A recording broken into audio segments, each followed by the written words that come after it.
Sa napakalayong sulok ng kalawakan, sa loob ng Andromeda Galaxy, matatagpuan ang planetang Elindra, isang mundo na minsang ligaw at walang pangalan, ngunit ngayon ay tahanan ng bilyong tao.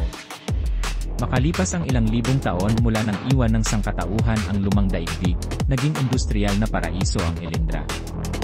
Umusbong ang iba't ibang bansang kolonyal, bawat isa'y nagtataglay ng mas mataas na teknolohiya kaysa sa pinangarap ng kanilang mga ninuno.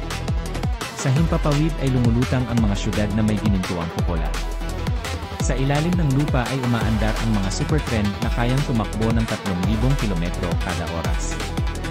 Sa kalangitan, ang mga satellite ay hindi lamang tagamasid, kundi mga bantay na may sariling kamalayan, bunga ng pinaghalong AI at organikong bahagi. Ngunit higit sa lahat, ang taong ito ay dumating sa puntong ang agham ay halos hindi na maihiwalay sa mahika. At sa mundong ito may isang leader na sadyang naiba. Isang leader na magpapayanig sa hinaharap.